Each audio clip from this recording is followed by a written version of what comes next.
Hello केम छो मजामां छो घरे छो सेफ छो गुड। तो આપણે વાત ચાલી રહેલી છે લાસ્ટ ટાઈમ આયોનાઇઝેશન એન્થાલ્પી આયનીકરણ એન્થાલ્પી। આયનીકરણ એન્થાલ્પી એટલે કે ભાઈ કોઈ વાયુરૂપ તટસ્થ પરમાણુ છે આવત કોષ્ટકમાં આવેલા ઘણા બધા તત્વોના ઘણા બધા પરમાણુઓ પૈકી કોઈ પણ એની તો કોઈ પણ પરમાણુમાંથી વાયુરૂપ તટસ્થ કોઈપણ પરમાણુમાંથી જો આપણે સિંગલ એક ઇલેક્ટ્રોન જો એક પરમાણુની વાત કરીશું તો સિંગલ એક ઇલેક્ટ્રોન, જો એક મોલ પરમાણુની વાત કરીશું તો એક મોલ ઇલેક્ટ્રોન બોલીશું। ઓકે, તો ઇલેક્ટ્રોનને દૂર કરવા માટે જેટલી એનર્જી આપણે આપવી પડે, જેટલી એનર્જીની જરૂર હોય, ઉર્જા આપવી પડે, એ આપવી પડતી ઉર્જાને આયનીકરણ ઉર્જા આયનીકરણ એન્થાલ્પી કહે છે।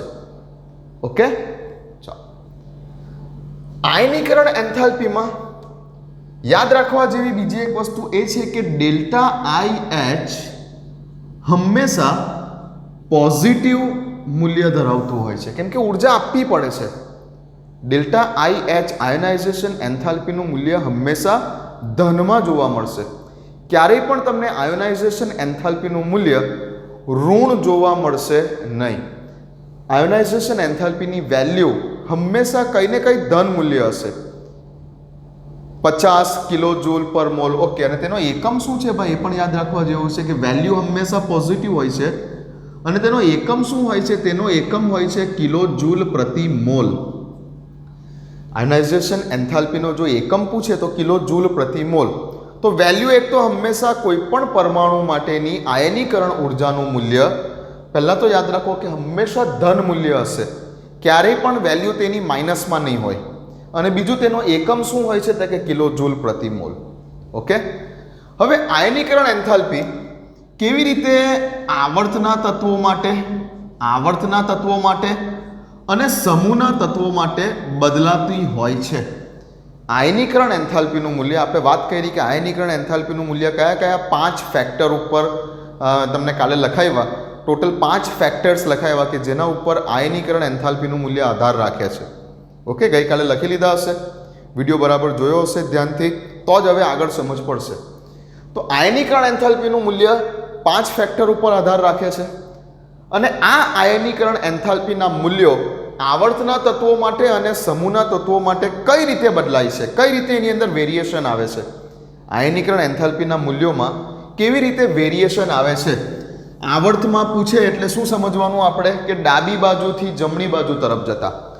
તો આવર્તનામાં આપણે વાત કરવાની છે કે ડાબી બાજુથી જમણી બાજુ તરફ જતા, લેફ્ટ ટુ રાઈટ આવર્તમાં જો જઈએ તો આ જે આયનીકરણ એન્થાલ્પી છે એનું મૂલ્ય શું થાય છે? વધતું હશે કે ઘટતું હશે? ઓકે, સમૂહના તત્વોની વાત કરીએ તો સમૂહના તત્વોમાં આપણે હંમેશા શું ચેક કરતા હોઈએ છીએ તો કે સમૂહના તત્વોની અંદર હંમેશા આપણે ચેક કરતા હોઈએ છીએ ઉપરથી નીચે તરફ જતા। તો સમૂહના તત્વો માટે આપણે ચેક કરતા હોઈએ છીએ કે ઉપરથી નીચે તરફ જતા આયનીકરણ એન્થાલ્પીના મૂલ્યો શું થશે? વધશે કે ઘટશે? તો હવે આપણે આજે બે વાત કરીશું કે આવર્તના તત્વોમાં ડાબી બાજુથી જમણી બાજુ તરફ જતા આયનીકરણ એન્થાલ્પીના મૂલ્યો શું થશે અને સમૂહના તત્વોમાં ઉપરથી નીચે તરફ જતા આયનીકરણ એન્થાલ્પીના મૂલ્યો શું થશે। આજનો ટોપિક આપણો આ છે અને આ ટોપિક રિલેટેડ આપણે કેટલાક અગત્યના JEE નીટ એડવાન્સ લેવલના આપણે કેટલાક આજે શોર્ટ ક્વેશ્ચન પણ કરીશું। ઓકે, પહેલાં ધીમે ધીમે લેક્ચરની શરૂઆત કરીએ છીએ। તો શરૂ કરીએ છીએ આપણે આજનો આપણો હવે લેક્ચર નંબર 12। તો આવર્તની જો વાત કરીએ, જો આપણે આવર્તની વાત કરીએ તો આવર્તમાં લેફ્ટ ડાબી બાજુથી જમણી બાજુ તરફ જઈએ તેમ પહેલાં મને બોલો કે ભાઈ પરમાણુનું કદ શું થશે? ડાબી બાજુથી જમણી બાજુ તરફ જઈએ તે આપણે એટમ એટલે કે પરમાણુનું કદ એટલે કે સાઇઝ શું થશે? એટમની સાઇઝ કેવી થતી જાય એની વાત કરી આપણે। પરમાણુના કદની વાત શેમાં કરી? કયા ટોપિકમાં કરી? પરમાણુની ત્રિજ્યામાં કરી। તો આવર્તમાં ડાબી બાજુથી જમણી બાજુ તરફ જઈએ તેમ તેમ શું થાય? કહો જો મને શું થાય? સાઇઝ, પરમાણુની સાઇઝ. જેમ કે હું તમને પૂછું કે ભાઈ લિથિયમ કરતાં બેરેલિયમ અને બેરેલિયમ કરતાં બોરોન અને બોરોન કરતાં કાર્બન, કાર્બન કરતાં નાઇટ્રોજન, નાઇટ્રોજન કરતાં ઓક્સિજન, ડાબી બાજુથી જમણી બાજુ તરફ જઈએ તેમ તેમ પરમાણુની ત્રિજ્યા કેવી થતી જાય? ઘટતી જાય. હવે ત્રિજ્યા ઘટી જાય એટલે ઓબ્વિયસલી પરમાણુની સાઇઝ પણ કેવી થઈ જાય? ઘટી જાય. હા, તો સાઇઝ શું થાય છે? ઘટે છે. જો ફરી એકવાર કહી દઉં, વધે છે ને એના માટે આપણે આવો સિમ્બોલ વાપરીશું. આને વધે છે કહીશું અને આને આપણે શું બોલીશું? ઘટે છે કહીશું. એટલે વારે વારે પેલું લખવું ના પડે, વધે છે અને ઘટે છે. ક્લિયર? હા. તો આવર્તમાં ડાબી બાજુથી જમણી બાજુ તરફ જઈએ તેમ તેમ આપણે શીખી ગયા છે કે પરમાણુની ત્રિજ્યા ઘટે છે, એટલે કે સાઇઝ ઘટે છે. ઓકે, આટલી વસ્તુ ખબર છે. ગઈકાલે મેં તમને એવું કીધું કે આયનીકરણ એન્થાલ્પી, પહેલું ફેક્ટર મેં તમને ગઈકાલે લખાયું કે આયનીકરણ એન્થાલ્પી ડેલ્ટા IH નું મૂલ્ય વ્યસ્ત પ્રમાણમાં હોય છે પરમાણુના કદના. પરમાણુના કદથી વ્યસ્ત પ્રમાણમાં હોય છે, એટલે કે જેનું કદ નાનું હશે, જેનું કદ નાનું હશે તેના માટે આયોનાઇઝેશન એન્થાલ્પીનું મૂલ્ય વધારે હશે. આવું આપણે કાલે લખ્યું, પહેલું જ ફેક્ટર. હા, તો જેમ પરમાણુનું કદ નાનું થતું જશે, વ્યસ્ત પ્રમાણમાં છે, જેમ સાઇઝ પરમાણુનું કદ, જેમ પરમાણુનું કદ નાનું થતું જશે તેમ તેમ તેના માટેની આયનીકરણ એન્થાલ્પીનું મૂલ્ય વધતું જશે. આ ગઈકાલનો આપણો પહેલો ફેક્ટર આ જ હતો.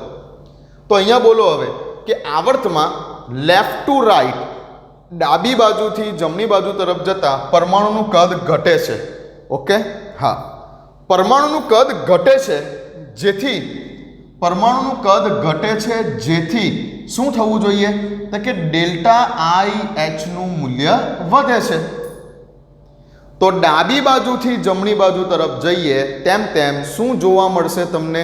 તો કે જેમ તમે ડાબી બાજુથી જમણી બાજુ તરફ જશો તેમ તેમ પરમાણુનું કદ ઘટતું જશે અને પરમાણુનું કદ ઘટતું જશે, જેથી આયનીકરણ એન્થાલ્પીનું મૂલ્ય વધતું જશે. ક્લિયર આટલી વાત? હા.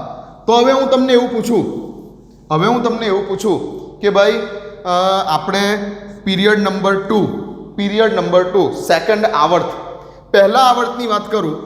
જો પહેલા આવર્તની વાત કરું, પીરિયડ નંબર 1, આવર્તને ઇંગ્લિશમાં પીરિયડ કહેવાય, તો પીરિયડ નંબર 1, પીરિયડ નંબર 1 માં પહેલું તત્વ હાઇડ્રોજન છે અને બીજું તત્વ હિલિયમ છે. બે જ તત્વો છે પહેલા આવર્તમાં.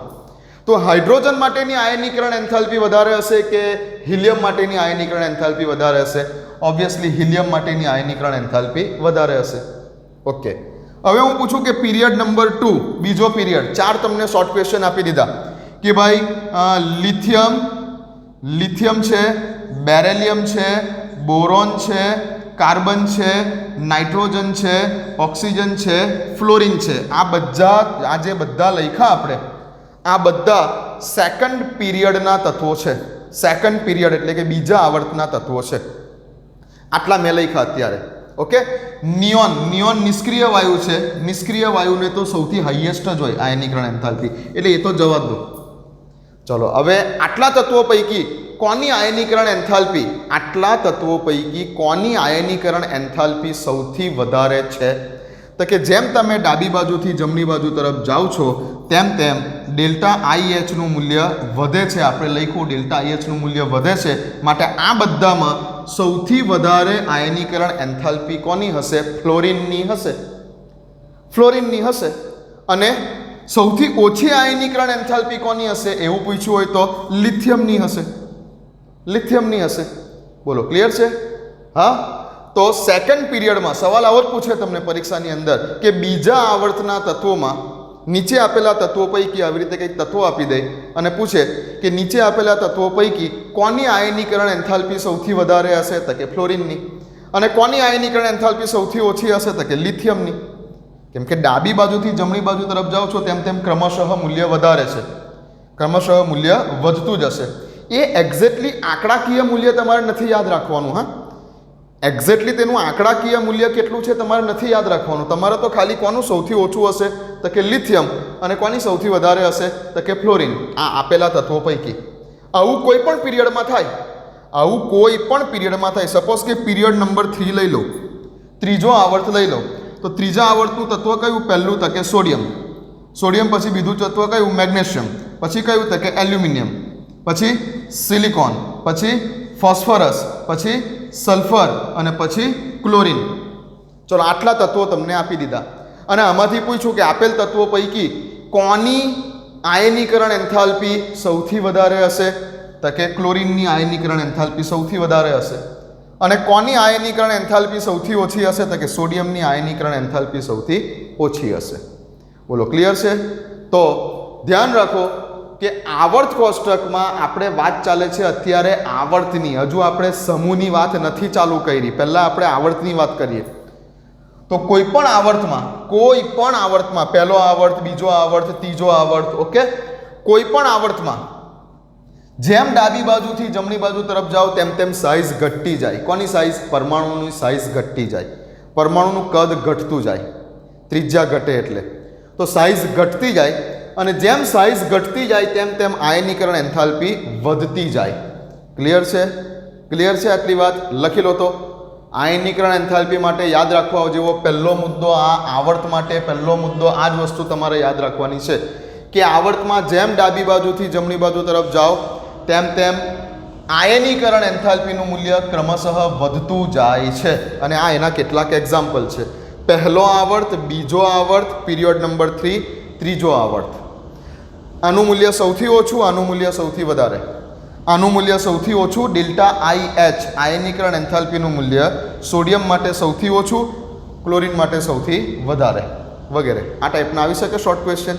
તો હવે આપણે કોઈ પણ આવર્તના તત્વોમાં હા લખી લો. ઓકે, લખી લો. લખી લીધી વાત? ઓકે. હવે વાત કરીએ આપણે આની અંદર અમુક છે ને અપવાદરૂપ છે. હવે એકચ્યુઅલી તે અપવાદરૂપ નથી અને એને પણ આપણે ટેકનિકલી સમજીશું. આની અંદર આવર્તમાં છે ને અમુક જગ્યા ઉપર આયનીકરણ એન્થાલ્પી વધવાની જગ્યાએ ઘટી પણ જશે. એ આપણે ટેકનિકલી સમજીશું કેમ તે. ઓકે, પણ પહેલાં જે કોમન રૂલ છે તે જાણી લો. તો આવર્તના તત્વોમાં તો આવું થશે. નાઉ વોટ અબાઉટ ગ્રુપ? સમૂહના તત્વો માટે શું થાય ભાઈ? સમૂહના તત્વો માટે શું થાય? આવર્તમાં તો આવું થાય. હવે હું એવું પૂછું કે સમૂહના તત્વો માટે તમે શું બોલી શકો? સમૂહના તત્વો માટે, હવે સમૂહના તત્વો માટે હંમેશા શું ચેક કરવાનું? ઉપરથી નીચે તરફ જતા શું થાય તેની વાત કરવાની. સમૂહના તત્વો માટે વાત કરવાની હોય તો ઉપરથી નીચે ચેક કરવાનું. હવે પહેલાં મને એ કહો કે સમૂહના તત્વો માટે ઉપરથી નીચે તરફ જઈએ તેમ તેમ સાઇઝ શું થાય? પરમાણુનું કદ શું થાય? જે પરમાણુય ત્રિજ્યાવાળો ટોપિક આપણે શીખ્યા તેની અંદર આપણે વાત કરી. તો સમૂહના તત્વોમાં ઉપરથી નીચે તરફ જઈએ તેમ તેમ પરમાણુની સાઇઝમાં શું બદલાવ આવે? એટલે કે પરમાણુ ત્રિજ્યા શું થાય? વધે. પરમાણુ ત્રિજ્યા વધે એટલે સાઇઝ પણ વધે. હા, તો સમૂહના તત્વોની વાત કરીએ એટલે કે જો વાત હું લિથિયમ, સોડિયમ, પોટેશિયમ, રૂબિડિયમ અને સીઝિયમ, જો હું તમને સમૂહના તત્વોની વાત કરું, જો સમૂહના તત્વોની વાત કરું, આ પહેલા સમૂહના તત્વો લખ્યા મેં. હવે આ તત્વો પૈકી એવું પૂછું કે નીચેના પૈકી કોની સાઇઝ સૌથી વધારે છે? તો કે સીઝિયમ. જેમ તમે ઉપરથી નીચે તરફ જશો તેમ તેમ ઉપરથી નીચે તરફ જતાં સાઇઝ વધતી જશે. તો લિથિયમ કરતાં સોડિયમની સાઇઝ વધારે, લિથિયમ કરતાં સોડિયમની સાઇઝ વધારે, સોડિયમ કરતાં પોટેશિયમની સાઇઝ વધારે, પોટેશિયમ કરતાં રૂબિડિયમની સાઇઝ વધારે, રૂબિડિયમ કરતાં સીઝિયમની સાઇઝ વધારે. પરમાણુનું કદ વધતું જશે તો સાઇઝ વધતી જશે. અને જેમ સાઇઝ વધતી જશે તેમ આપણે ગઈકાલે જ જે ફેક્ટરની વાત કરી કે જેમ પરમાણુની સાઇઝ વધતી જાય તેમ તેની આયનીકરણ એન્થાલ્પીનું મૂલ્ય ઘટતું જાય. એકબીજાના વ્યસ્ત પ્રમાણમાં છે. અહીંયા શું થતું હતું? ડાબી બાજુથી જમણી બાજુ તરફ જતાં સાઇઝ ઘટતી હતી, પરમાણુની સાઇઝ ઘટતી હતી. સાઇઝ ઘટતી હતી એટલે આયનીકરણ એન્થાલ્પી વધતી હતી. ઓપોઝિટ છે એકબીજાના. અહીંયા શું થાય છે કે ઉપરથી નીચે તરફ જાઓ સમૂહમાં તો ક્રમશઃ સાઇઝ વધે છે. લિથિયમ કરતાં સોડિયમ વધારે, સોડિયમ કરતાં પોટેશિયમ વધારે, તો પરમાણુની સાઇઝ વધે છે. હવે સાઇઝ વધે છે એટલે શું થશે બોલો? જો સાઇઝ વધે છે તો આયનીકરણ એન્થાલ્પી શું થશે? એકબીજાની ઓપોઝિટ હોય ને. સાઇઝ વધે છે જેથી ડેલ્ટા IH નું મૂલ્ય ઘટે છે. તો જેમ તમે ગ્રુપમાં એટલે કે સમૂહમાં ઉપરથી નીચે તરફ જશો તેમ તેમ શું થતું જશે? તો કે ડેલ્ટા IH નું મૂલ્ય ઘટતું જશે. એટલે જો તમને હવે એવું પૂછું કે લિથિયમ, સોડિયમ, પોટેશિયમ, રૂબિડિયમ અને સીઝિયમ. આ કયું ગ્રુપ છે? ગ્રુપ નંબર 1, આવર્ત કોષ્ટકમાં પહેલો સમૂહ, ગ્રુપ નંબર 1. તો ગ્રુપ 1ના તત્વો પૈકી કોના માટેની આયનીકરણ એન્થાલ્પીનું મૂલ્ય સૌથી ઓછું હશે? તો કે સીઝિયમ માટેની ડેલ્ટા IH નું મૂલ્ય સૌથી ઓછું હશે. ઉપરથી નીચે તરફ જશો તેમ તેમ ડેલ્ટા IH નું મૂલ્ય ઘટતું જશે. અને ગ્રુપ 1ના તત્વોમાં કોના માટેની આયનીકરણ એન્થાલ્પીનું મૂલ્ય સૌથી વધારે હશે? તો કે ભાઈ લિથિયમ માટેની આયનીકરણ એન્થાલ્પીનું મૂલ્ય સૌથી વધુ હશે ગ્રુપ 1ના તત્વોમાં, પહેલા સમૂહના તત્વોમાં. બોલો, ક્લિયર છે? આવું કોઈ પણ સમૂહના તત્વો માટે ચલો ગ્રુપ 2 લઈ લઉં. અહીંયા હું લખી દઉં ગ્રુપ 2. ગ્રુપ 2 તરીકે શું આવશે? તો કે લિથિયમ, પછી આવશે ગ્રુપ 2માં બેરેલિયમ આવશે, પછી આવશે મેગ્નેશિયમ આવશે, હા, પછી આવશે કેલ્શિયમ આવશે, હા, પછી આવશે સ્ટ્રોન્શિયમ આવશે, હા, અને પછી આવશે બેરિયમ આવશે. હવે આ કેવી રીતે યાદ રાખવાના? એટલા માટે તો શીખવાડેલું વેકેશન બેચમાં. हेलिना की रब से फरियाद, बेटा मांगे कार स्कूटर बाप राजी, એટલે તો શીખવાડેલું ને આપણે. હા, તો ગ્રુપ 2ના તત્વોમાં બોલો કોની ડેલ્ટા IH નું મૂલ્ય સૌથી વધારે હશે? તો કે બેરેલિયમનું સૌથી વધારે હશે. અને જેમ નીચે જશો તેમ તેમ ડેલ્ટા IH નું મૂલ્ય ઓછું થતું જશે. તો કોનું સૌથી ઓછું હશે? તો કે બેરિયમ માટેનું સૌથી ઓછું હશે. જનરલી આપણે અહીંયા ફ્રાન્સિયમ અને રેડિયમ હજુ આવે, ફ્રાન્સિયમ અને રેડિયમ, બટ આ બધા એલિમેન્ટ્સ કેવા છે? રેડિયો એક્ટિવ છે, એટલે આપણે એને નથી લખતા કમ્પેરિઝનમાં. રેડિયો એક્ટિવ તત્વો છે માટે. ઓકે, તો કોનું સૌથી વધારે હશે? તો કે બેરેલિયમ. અને કોનું સૌથી ઓછું હશે? તો કે બેરિયમ. બોલો, સમજ પડી? તો શું યાદ રાખવાનું છે તમારે હમણાં? First point. તો ફર્સ્ટ પોઈન્ટ તમારે એવો યાદ રાખવાનો છે કે ભાઈ આવર્ત કોષ્ટકના કોઈ પણ આવર્તમાં ડાબી બાજુથી જમણી બાજુ તરફ જઈએ છે તેમ તેમ ડેલ્ટા IH એટલે કે આયનીકરણ એન્થાલ્પીનું મૂલ્ય વધતું જાય છે, ક્રમશઃ વધતું જાય છે જેમ લેફ્ટ ટુ રાઈટ જશો તેમ. અને જો સમૂહની વાત કરીએ, સેકન્ડ પોઈન્ટ પોઈન્ટમાં એવું યાદ રાખવાનું છે કે આવર્ત કોષ્ટકના કોઈ પણ સમૂહના તત્વોમાં આની અંદર અમુક અપવાદરૂપ કિસ્સાઓ આવે છે જેને પણ આપણે સમજીશું. બટ અત્યારે કોમન નિયમ આવું છે કે કોઈ પણ સમૂહના તત્વોમાં ઉપરથી નીચે તરફ જતા શું થશે? તો કે ડેલ્ટા IH એટલે કે આયનીકરણ એન્થાલ્પીનું મૂલ્ય ઘટતું જશે. તો લેફ્ટ ટુ રાઈટ જશો તેમ ડેલ્ટા IH નું મૂલ્ય વધશે, અને અપ ટુ ડાઉન જશો તેમ ડેલ્ટા IH નું મૂલ્ય ઘટશે. ઓકે, શું યાદ રાખવાનું છે? લેફ્ટ ટુ રાઈટ, ડાબી બાજુથી જમણી બાજુએ ડેલ્ટા IH નું મૂલ્ય વધે છે.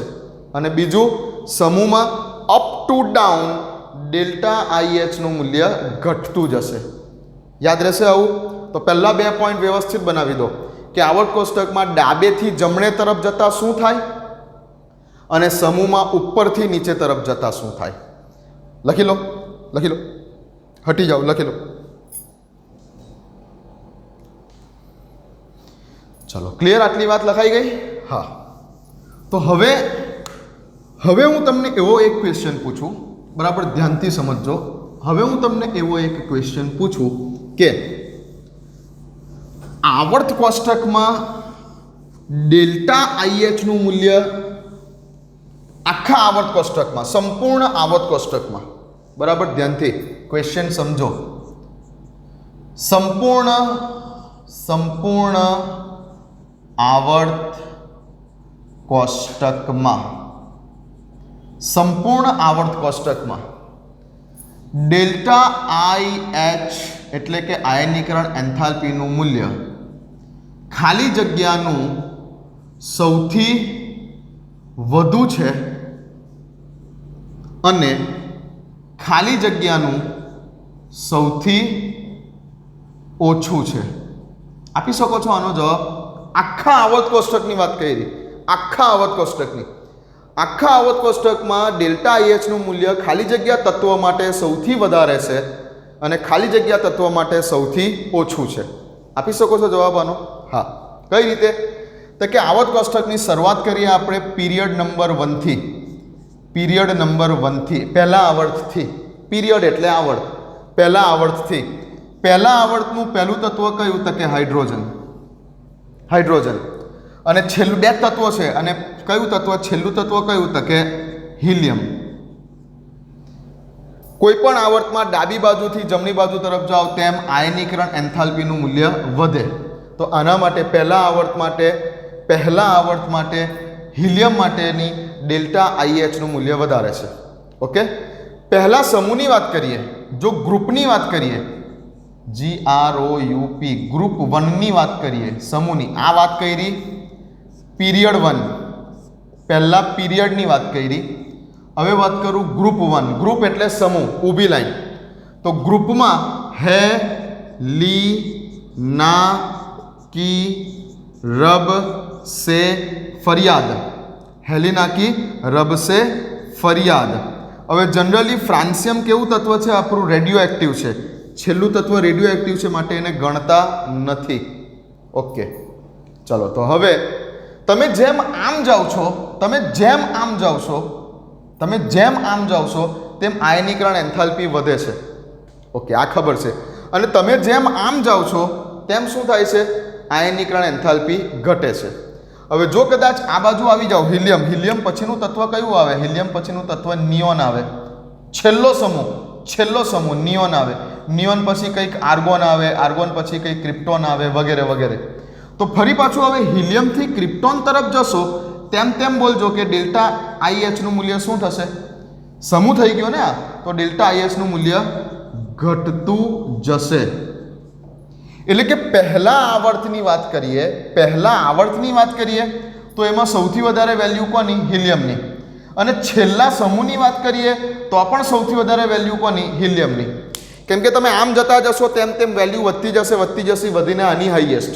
પછી આમાં નીચે ઉતરતા વેલ્યુ ઘટવાની છે, એટલે આની જ હાઈએસ્ટ. તો સૌથી હાઈએસ્ટ વેલ્યુ કોની હશે? આવર્ત કોષ્ટકમાં હિલિયમની. હિલિયમ માટેની આયનીકરણ એન્થાલ્પી આખા આવર્ત કોષ્ટકમાં સૌથી હાઈએસ્ટ. ઓકે, હવે વાત કરીએ કે કોની સૌથી ઓછી હશે? તો કે જુઓ, અહીંયા ધ્યાન આપો. આ જગ્યા ઉપર તમે જેમ આમ જશો, તમે જેમ સિઝિયમથી આગળ જશો તેમ શું થવાનું છે? ડેલ્ટા આઈએચનું મૂલ્ય વધવાનું છે. ડાબેથી જમણે જશો, કયા તત્વો આવે છે ખબર નથી ભાઈ અત્યારે, પણ જેમ તમે સિઝિયમથી આગળ જશો તેમ ડેલ્ટા આઈએચનું મૂલ્ય વધવાનું છે. ઓકે, તો આ લાઈનમાં સૌથી ઓછું કોનું હશે? સિઝિયમનું. આ લાઈનમાં સૌથી ઓછું કોનું હશે? સિઝિયમનું. અને આ પહેલી ઊભી લાઈનમાં પણ જેમ ઉપરથી નીચે તરફ જશો તેમ ડેલ્ટા આઈએચનું મૂલ્ય શું થવાનું છે? ઘટે છે. ઉપરથી નીચે જશો તેમ તો આમ જશો તો ડેલ્ટા આઈએચનું મૂલ્ય વધવાનું છે, એનો અર્થ કે આનું સૌથી ઓછું છે. અને આમ ઉતરશો તેમ પણ ડેલ્ટા આઈએચનું મૂલ્ય ઘટવાનું છે, એટલે કે આનું સૌથી ઓછું હોવાનું છે. તો આવર્ત કોષ્ટકમાં સિઝિયમ એવું તત્વ છે કે જેની ડેલ્ટા આઈએચનું મૂલ્ય સૌથી ઓછું હશે. તો આવર્ત કોષ્ટકમાં કયા તત્વો માટેની ડેલ્ટા આઈએચનું મૂલ્ય સૌથી વધારે હશે? તો કે હિલિયમ. કેમ કે આમ જશો તો વધશે અને આમ ઉતરશો તો ઘટશે, એટલે આનું સૌથી વધારે. અને કોનું સૌથી ઓછું હશે? તો કે આમ ઉતરશો તો સૌથી ઓછું આનું, અને આમ આગળ જશો તો મૂલ્ય ક્રમશઃ વધશે, એટલે આનું જ સૌથી ઓછું હશે. તો આનું મૂલ્ય સૌથી ઓછું અને આનું મૂલ્ય સૌથી વધારે. ક્લિયર? તો અગત્યનો શોર્ટ ક્વેશ્ચન છે, લખી લો કે સંપૂર્ણ આવર્ત કોષ્ટકમાં કોના માટે ડેલ્ટા આઈએચનું મૂલ્ય સૌથી વધારે છે? તો કે હિલિયમ માટે. અને કોના માટે ડેલ્ટા આઈએચનું મૂલ્ય સૌથી ઓછું છે? તો સિઝિયમ માટે. લખી લો, અગત્યનો શોર્ટ ક્વેશ્ચન. લખી લીધું? ચાલો, હવે હું વાત કરું છું કે અમુક છે ને અપવાદરૂપ કિસ્સાઓ આવે છે ભાઈ. બુકની અંદર જોશો તમે, જો તમે બુકની અંદર જોશો તો બુકમાં તમને એક આલેખ આપેલો છે. પેજ નંબર 85 ઉપર તમને બુકમાં એક આલેખ આપેલો છે, જેમાં હું બતાવું છું. પેજ નંબર 85 ઉપર આ આલેખ આપેલો છે. પરમાણુ ક્રમાંક વર્સેસ આયનીકરણ એન્થાલ્પીના મૂલ્યો આપેલા છે. તમારે કોઈ આંકડાકીય મૂલ્યો યાદ રાખવાના નથી. ઓકે, હું તમને અત્યારે એક આલેખ બતાવું છું જે બુકમાં આપેલો છે તે. ઓકે, ચલો ધ્યાન આપજો. આ કંઈક આલેખ બુકમાં આપેલો છે કે જેમાં ડેલ્ટા આઈ એચનું મૂલ્ય છે અને આ જગ્યા ઉપર પરમાણુ ક્રમાંક આપેલો છે. પરમાણુ ક્રમાંક આપેલો છે. ઓકે, આલેખ બતાવું છું, ધ્યાન આપો.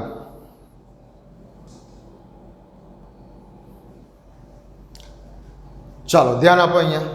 તો આ એક આલેખ બુકની અંદર આપેલો છે, આયનીકરણ એન્થાલ્પી અને પરમાણુ ક્રમાંક વચ્ચેનો. મેં તમને અત્યારે શું કીધું કે આ lithium, beryllium, boron, carbon, nitrogen, oxygen આ બધા કયા તત્વો છે? એટલે કે આવર્ત 2 ના તત્વો છે, પીરિયડ 2 ના તત્વો છે. પીરિયડ 2 આવર્ત 2 કયા કયા તત્વો? તો કે લિથિયમ, લિથિયમ પછી બેરિલિયમ, બેરિલિયમ પછી બોરોન, બોરોન પછી કાર્બન, કાર્બન પછી નાઇટ્રોજન, નાઇટ્રોજન પછી ઓક્સિજન અને ફ્લોરિન, ફ્લોરિન પછી આવતું તત્વ નિયોન વગેરે. આ બધા આવર્ત 2 ના તત્વો છે.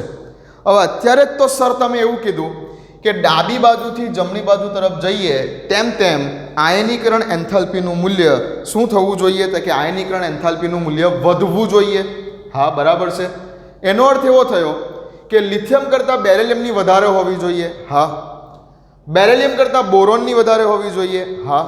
બોરોન કરતાં કાર્બનની વધારે હોવી જોઈએ, કાર્બન કરતાં નાઇટ્રોજનની વધારે હોવી જોઈએ, નાઇટ્રોજન કરતાં ઓક્સિજન, ઓક્સિજન કરતાં ફ્લોરિન અને ફ્લોરિન કરતાં નિયોન માટેની ડેલ્ટા આઈએચનું મૂલ્ય, ડેલ્ટા આઈએચનું મૂલ્ય વધારે હોવું જોઈએ.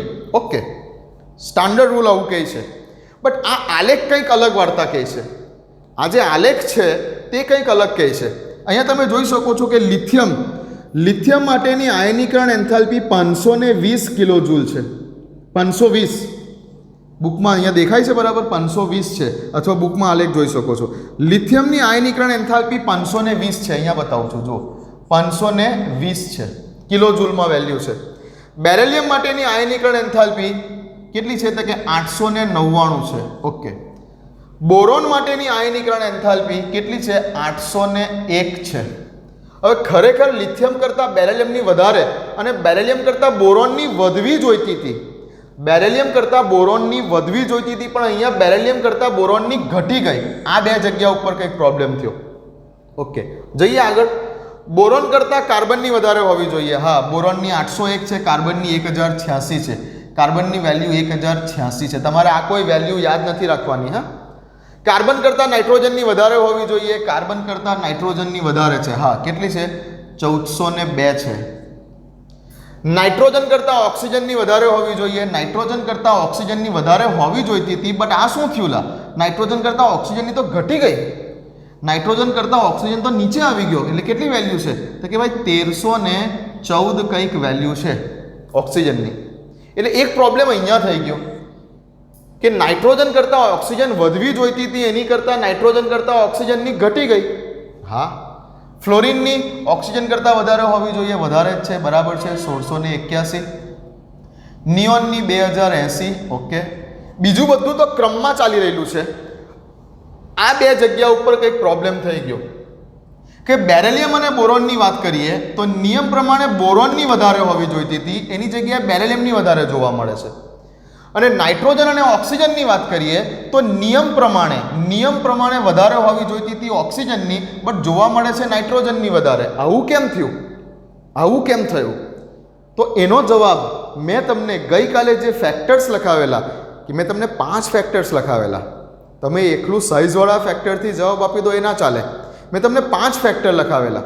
ઓકે. જે પૈકીનું એક ફેક્ટર હતું શું હતું? ઇલેક્ટ્રોનિક કોન્ફિગરેશન, ઇલેક્ટ્રોન રચના. ગઈકાલે મેં તમને જે ફેક્ટર લખાવ્યા એ ફેક્ટરો પૈકીનું એક ફેક્ટર એવું હતું, લગભગ આપણું ચોથું ફેક્ટર હતું. ગઈકાલનું 4th ફેક્ટર, ચોથું ફેક્ટર હતું ઇલેક્ટ્રોન રચના. ઇલેક્ટ્રોન રચના ગઈકાલનું ફેક્ટર યાદ છે? ઇલેક્ટ્રોન રચના. આ એક ફેક્ટર કામ કરતું હતું ગઈકાલે. હા, તો હવે કઈ જગ્યા ઉપર પ્રોબ્લેમ થઈ રહેલો છે? બેરિલિયમ અને બોરોનમાં. તો પહેલા એ કેસ જુઓ કે કેમ આવું થયું.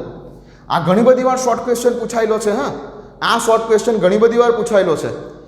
આને જનરલી સ્કૂલમાં કે બીજી કોઈ જગ્યા પર તમે ભણશો તો છે ને સાહેબ જે છે તે અપવાદરૂપ કિસ્સો કરીને યાદ રાખી લેજો, એમ કરીને તમને આગળ જવા દેશે. પણ હું તમને એકદમ એક્ઝેક્ટલી રીઝન સાથે બતાવું છું કે કેમ આવું થયું. તો ઇલેક્ટ્રોન રચના એના પાછળનું કારણ આ છે. ઇલેક્ટ્રોન રચનામાં અર્ધપૂર્ણ ભરાયેલી કે સંપૂર્ણ ભરાયેલી જે કંઈ પણ ઓર્બિટલ છે તેની ઇલેક્ટ્રોન રચના, આના પાછળનું રીઝન આ છે. તો સમજો બરાબર ધ્યાનથી કે કેમ બેરિલિયમ કરતાં બોરોનની એકચ્યુઅલ વધવી જોઈતી હતી એની કરતાં ઘટેલી જાણવા મળે છે. તો કે બેરિલિયમની ઇલેક્ટ્રોન રચના બોલો તો કે બેરિલિયમની ઇલેક્ટ્રોન રચના પરમાણુ ક્રમાંક કેટલો 4 એટલે 1s2 અને 2s2. તો એની જે છેલ્લી ઓર્બિટલ છે, છેલ્લી ઓર્બિટલ કઈ આવી 2s તમે જોઈ શકો છો કે સંપૂર્ણ ભરાયેલી છે. 2s જોઈ શકો છો અહીંયા સંપૂર્ણપણે ભરાયેલી છે. હા, ઓકે. અને બોરોનની ઇલેક્ટ્રોન રચનાની વાત કરો તો બોરોનની ઇલેક્ટ્રોન રચના 1s2 બોરોનનો પરમાણુ ક્રમાંક કેટલો 5 તો 1s2 2s2 અને 2p1. તો છેલ્લી ઓર્બિટલ કઈ આવી? આની છેલ્લી ઓર્બિટલ આવી p. 2p એટલે 3 ખાના ને, હા, px py અને pz. આ 2p જેમાં છેલ્લી ઓર્બિટલમાં એક ઇલેક્ટ્રોન એટલે આ એક ઇલેક્ટ્રોન. ઓકે, ક્લિયર વાત છે? હા. હવે આ જગ્યા ઉપર આ p ઓર્બિટલ નથી સંપૂર્ણપણે અડધી ભરાયેલી. હવે જો તે સંપૂર્ણપણે અડધી ભરાયેલી હોય, p ઓર્બિટલ સંપૂર્ણપણે અડધી ભરાયેલી હોય તો શું જોઈએ? p3 બનવું જોઈએ. દરેકમાં દરેક ખાનામાં એક ઇલેક્ટ્રોન. અને જો p ઓર્બિટલ સંપૂર્ણપણે ભરાયેલી હોય તો શું હોવું જોઈએ? p6 હોવું જોઈએ. દરેક ખાનામાં બબ્બે ઇલેક્ટ્રોન. પણ આ કેસમાં p ઓર્બિટલની અંદર એક જ ઇલેક્ટ્રોન છે, નથી તે સંપૂર્ણપણે અડધી ભરાયેલી, નથી તે સંપૂર્ણપણે ભરાયેલી બોરોનના કેસમાં. જ્યારે બેરિલિયમના કેસમાં તેની જે આ 2s ઓર્બિટલ છે તે સંપૂર્ણપણે કંઈક ભરાઈ ગયેલી છે. અને સંપૂર્ણપણે ભરાયેલી હોવાને કારણે આમાંથી ઇલેક્ટ્રોનને દૂર કરવો મુશ્કેલ છે. કેમ કે આ એક મસ્ત રીતે સ્ટેબલ કન્ડિશનમાં છે. આ પોતાની એક મસ્ત સ્ટેબલ કન્ડિશનમાં છે, સંપૂર્ણપણે ભરાઈ ગયેલી છે. તો આમાંથી ઇલેક્ટ્રોનને દૂર કરવો અઘરો છે. કેમ કે એ સ્ટેબલ અવસ્થામાં છે, સંપૂર્ણ ભરાઈ ગઈ. જુઓ, s કક્ષકની કેપેસિટી 2 ઇલેક્ટ્રોનની, 2 ઇલેક્ટ્રોન સંપૂર્ણ ભરાઈ ગયા. તો આમાંથી એક ઇલેક્ટ્રોન ઓછો કરવો મુશ્કેલ કામ છે. એટલે અહીંયા વધારે એનર્જીની જરૂર પડશે. જ્યારે આ કન્ડિશનની અંદર આ p ઓર્બિટલ સૌથી છેલ્લી ઓર્બિટલ કઈ એ જ જોવાનું તમારે. સૌથી છેલ્લી ઓર્બિટલ 2p છે. નથી અહીંયા આ કેસમાં p ઓર્બિટલ સંપૂર્ણપણે અડધી ભરાયેલી કે નથી સંપૂર્ણપણે ભરાયેલી. તો આ કેસની અંદર આ એક ઇલેક્ટ્રોનને સરળતાથી દૂર કરી શકાય એમ છે. કોના કરતાં? આના કરતાં. તો માટે બેરિલિયમ કરતાં બોરોનની આયનીકરણ એન્થાલ્પી ઘટી. અને બોલી શકો છો કે બોરોન કરતાં બેરિલિયમની આયનીકરણ એન્થાલ્પી વધી. કેમ? તો કે અહીંયા સંપૂર્ણ ભરાયેલી કક્ષકમાંથી ઇલેક્ટ્રોન દૂર કરવાનો હતો. સંપૂર્ણ ભરાયેલ કક્ષકમાંથી ઇલેક્ટ્રોન દૂર કરવાનો હતો. જ્યારે અહીંયા નથી સંપૂર્ણ ભરાયેલી કે નથી સંપૂર્ણપણે અડધી ભરાયેલી અને પછી ઇલેક્ટ્રોન દૂર કરવાનો છે માટે. તો આ કેસમાં જેથી કરીને બેરિલિયમની આયનીકરણ એન્થાલ્પી બોરોનની આયનીકરણ એન્થાલ્પી કરતાં વધારે જાણવા મળે છે. કેમ કે જો તમારે બેરિલિયમમાંથી ઇલેક્ટ્રોન કરવો હશે તો એની પેર તોડવી પડશે અને સંપૂર્ણ ભરાયેલી કક્ષક છે અને બીજું એની પેર તોડવી પડશે એટલે વધારે એનર્જીની જરૂર પડશે. જ્યારે અહીંયા સંપૂર્ણપણે અડધી ભરાયેલી પણ નથી કે સંપૂર્ણપણે ભરાયેલી પણ નથી. તો આ ઇઝીલી દૂર થઈ જશે. તો એક રીઝન આ હતું. સમજી ગયા કયો કેસ હતો? આ બેરિલિયમ અને બોરોનનો કેસ હતો. ક્લિયર? હવે જોઈએ નાઇટ્રોજન અને ઓક્સિજનના કેસમાં શું થયું. લખી લીધું આ સવાલ છે તમારો કે કેમ બેરિલિયમ કરતાં બોરોનની આયનીકરણ એન્થાલ્પી ઓછી જોવા મળે છે અથવા કેમ બોરોન કરતાં બેરિલિયમની આયનીકરણ એન્થાલ્પી વધારે જોવા મળે છે. તો આ એનો જવાબ આ છે. ક્લિયર? ચાલો હવે પેલો બીજો કેસ જોઈ લો કે નાઇટ્રોજન અને ઓક્સિજનના કેસમાં શું થયું આવું. નાઇટ્રોજન અને ઓક્સિજનના કેસમાં કેમ આવું થાય છે? તો ફરી પાછી એની પણ ઇલેક્ટ્રોન રચના લખીને જોઈ લઈએ. તો કે નાઇટ્રોજનની ઇલેક્ટ્રોન રચના, નાઇટ્રોજનનો પરમાણુ ક્રમાંક કેટલો? 7. ઇલેક્ટ્રોન રચના 1s2 2s2 2p3. છેલ્લી ઓર્બિટલ કઈ આવી? p. p એટલે કેટલા ખાના? 3 ખાનાઓ. કેટલા ઇલેક્ટ્રોન? 3. 1 2 અને 3. ઓહો. અહીંયા તમારી p ઓર્બિટલ સંપૂર્ણપણે અડધી ભરાયેલી છે એટલે p3 પ્રણાલી બને છે. p ઓર્બિટલ ક્યારે સ્ટેબલ અવસ્થામાં હોય? એટલે કે ક્યાં તો તે p3 પ્રણાલી બનાવતી હોય ક્યાં તો તે p6 પ્રણાલી બનાવતી હોય. અહીંયા જુઓ 1 2 અને 3 ઇલેક્ટ્રોન સંપૂર્ણપણે અડધી ભરાઈ ગઈ તો વિશેષપણે કંઈક આને સ્થાયીયતા મળી ગઈ અને કંઈક વિશેષપણે સ્થાયીયતા મળી ગઈ. ઓકે, તો આની અંદર ઇલેક્ટ્રોન વધારે સ્ટેબલ કમ્ફર્ટેબલ અવસ્થામાં છે. સંપૂર્ણપણે અડધી ભરાયેલી છે આ p ઓર્બિટલ. ઓકે, અને ઓક્સિજનના કેસમાં શું છે તો કે ઓક્સિજનનો પરમાણુ ક્રમાંક કેટલો 8 તો 1s2 2s2 2p4 ઓકે છેલ્લી ઓર્બિટલ કઈ છે p છે અને એની અંદર કેટલા ઇલેક્ટ્રોન છે તો કે 4 ઇલેક્ટ્રોન છે તો 1 2 3 અને આ ચોથો ક્લિયર આ વાત હા તો હવે આ સંપૂર્ણપણે અડધી ભરાયેલી છે તો વિશેષપણે સ્થાયી છે આમાંથી એક ઇલેક્ટ્રોનને છૂટો કરવાનું કામ અઘરું છે કેમ કે આની અંદર એક વિશેષપણે સ્થાયી રચના છે આપણે સેકન્ડ ચેપ્ટરમાં પરમાણુય બંધારણવાળા ચેપ્ટરમાં છેલ્લો ટોપિક આ જ શીખેલા છે કે સંપૂર્ણપણે ભરાયેલી અને સંપૂર્ણપણે અર્ધ ભરાયેલી કક્ષકોની સ્થિરતા તો અહીંયા આ સંપૂર્ણપણે અડધી ભરાયેલી છે એટલે આ વિશેષ રીતે કંઈક સ્ટેબલ છે તો આમાંથી ઇલેક્ટ્રોન દૂર કરવાનું કામ અઘરું છે માટે આની આયનીકરણ એન્થાલ્પી વધારે છે સંપૂર્ણપણે અડધી ભરાયેલી છે જ્યારે આના કેસમાં કંઈક એવું નથી આના કેસમાં આ જગ્યા પરથી એક ઇલેક્ટ્રોન ઇઝીલી દૂર થઈ શકે છે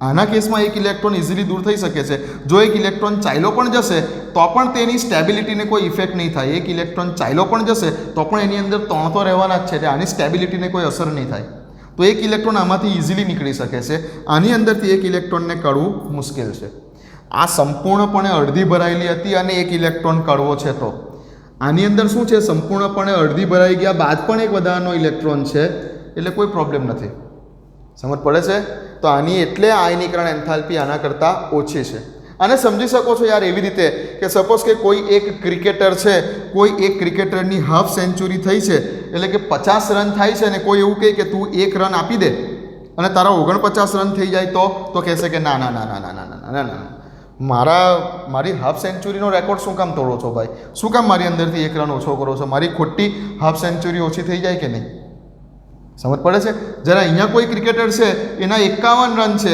51 રન છે ને કોઈ કહે કે મને તારો એક રન આપી દે તો જો આ 51 રન હશે અને એક રન આપી દેશે તો પણ તેની હાફ સેન્ચુરી તો હજુ એઝ ઇટ ઇઝ જ છે ને એટલે આ ક્રિકેટર પોતાનો એક રન સરળતાથી બીજાને આપી શકે કે ચાલ જા લઈ જા તું એક રન લઈ જશે તો પણ શું છે મારી હાફ સેન્ચુરી તો ઓકે જ રહેવાની છે ને જ્યારે આની પાસે કમ્પ્લીટ હાફ સેન્ચુરીની પોઝિશન છે આ જો એક રન આપી દેશે તો એના 49 રન થઈ જાય એટલે આને નુકસાન જાય આના રેકોર્ડમાં 49 રન એની હાફ સેન્ચુરીનો રેકોર્ડ ના ગણાય સમજ પડે છે તો 50 રૂપિયાની નોટ હશે ને તમારી પાસે સિમ્પલ 50 રૂપિયાની નોટ હશે ને તો તમે 1 રૂપિયો નહીં વાપરો તમારી પાસે 50 રૂપિયાની નોટ છે તો તમે 1 રૂપિયો નહીં વાપરો પણ જો તમારી પાસે 51 રૂપિયા હશે ને તો તમે સરળતાથી 1 રૂપિયો વાપરી કાઢશો એટલે આ ઇલેક્ટ્રોન સરળતાથી દૂર થઈ જાય છે અને આ ઇલેક્ટ્રોનને દૂર કરવું મુશ્કેલ છે સમજી ગયા હવે ઓકે તો નાઇટ્રોજન અને ઓક્સિજનના કેસમાં કેમ આવું થયું અને બેરિલિયમ અને બોરોનના કેસમાં કેમ આવું થયું તેનો જવાબ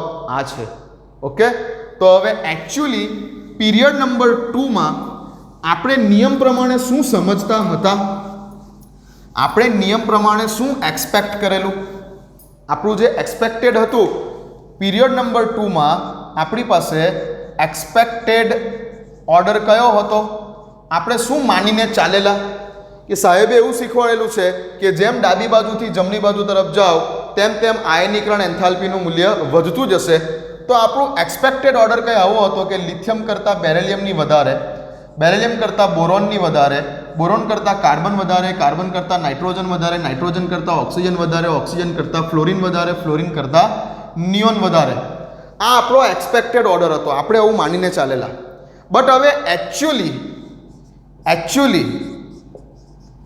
એકચ્યુઅલ ક્રમ શું નીકળ્યો આયનીકરણ એન્થાલ્પીનો તો કે લિથિયમ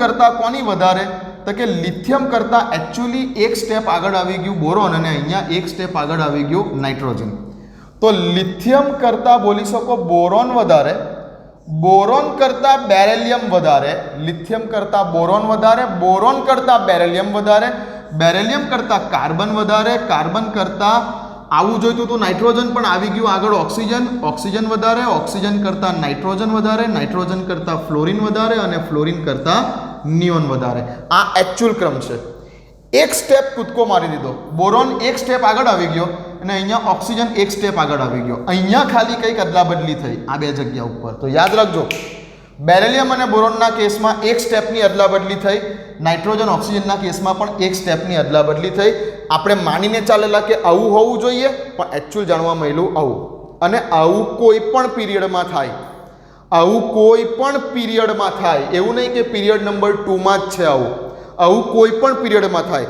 જેમ કે હું પીરિયડ નંબર 3 ની વાત કરું, તો પીરિયડ નંબર 3 શું છે?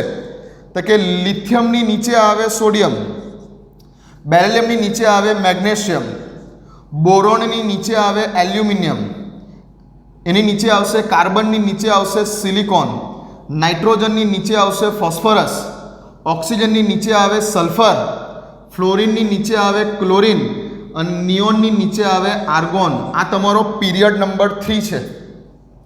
હવે સાહેબે શીખવાયેલું છે એ જ પ્રમાણે જો ચાલશો તો તમે શું જવાબ આપશો?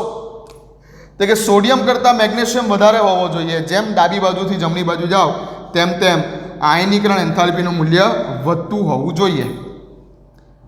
સ્ટાન્ડર્ડ નિયમ પ્રમાણે આવું થતું હોવું જોઈએ. બટ ના, આમાં પણ પ્રોબ્લેમ થાય છે. જેવી રીતે અહીંયા બેરિલિયમ અને બોરોનમાં પ્રોબ્લેમ છે, એ જ રીતે અહીંયા કંઈક મેગ્નેશિયમ અને એલ્યુમિનિયમમાં પ્રોબ્લેમ છે.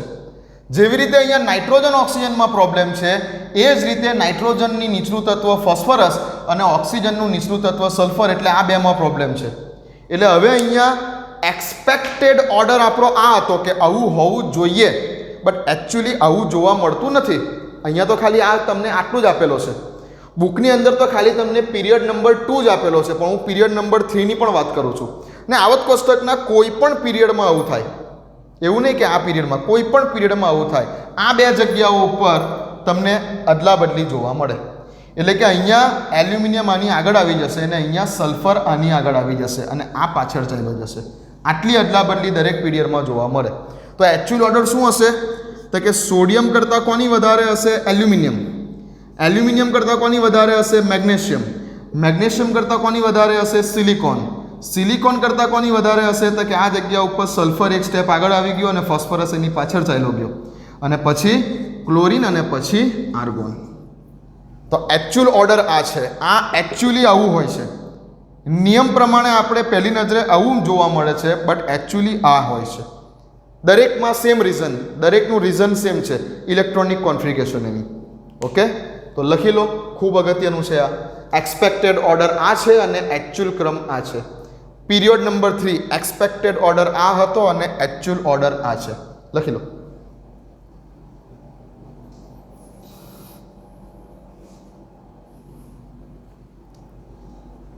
ચલો પછી તો લખી લીધું હશે? હા. તો આ પ્રમાણે આપણે કંઈક અપવાદરૂપ કિસ્સાઓને સમજી શકીએ છીએ. ઓકે, ચાલો. હવે કેટલાક ક્વેશ્ચન કરાવું તમને. બીજા બધા સ્ટાન્ડર્ડ રૂલ છે. સ્ટાન્ડર્ડ રૂલમાં કઈ જગ્યા પર તમને અહીંયા સમજી શકો છો કે અપવાદ છે. એકચ્યુઅલી અપવાદ ના કહેવાય, મેં તમને રીઝન સાથે કીધું, પણ કઈ જગ્યા પર અપવાદ છે તો તમે જોઈ લીધું. હવે કેટલાક ક્વેશ્ચન કરાવું. શું પૂછું તમને હવે ક્વેશ્ચનની અંદર કે ભાઈ ક્વેશ્ચન એવો પૂછું તમને આ જગ્યા ઉપર કે ઓક્સિજન અને નાઇટ્રોજન માંથી કોના માટે, ઓક્સિજન અને નાઇટ્રોજન આ બંને છે, તો ઓક્સિજન અને નાઇટ્રોજન કોના માટે, ઓક્સિજન અને નાઇટ્રોજન માંથી કોના માટે ફર્સ્ટ ડેલ્ટા IH અને સેકન્ડ ડેલ્ટા IH નું મૂલ્ય વધુ હશે? ઓક્સિજન અને નાઇટ્રોજનમાંથી કોના માટે ફર્સ્ટ ડેલ્ટા IH અને સેકન્ડ ડેલ્ટા IH નું મૂલ્ય વધુ હશે? વિડીયોને પોઝ કરો, વિડીયોને પોઝ કરી અને જાતે જવાબ આપવાની ટ્રાય કરો. વિડીયો પોઝ કરો.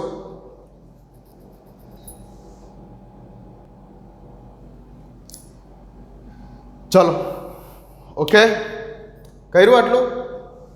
સમજ પડે છે? ના સમજ પડતી હોય તો હવે અહીંયા જુઓ, આ ક્વેશ્ચન છે પૂછાઈ ગયેલો KVPY 2019માં. KVPY 2019માં આ ક્વેશ્ચન પૂછાયેલો છે. ઓકે, કિશોર વૈજ્ઞાનિક પ્રોત્સાહન યોજના. પાછું કોમેન્ટ કરશે કે સર KVPY એટલે શું? અત્યાર સુધી તો JEE અને NEET.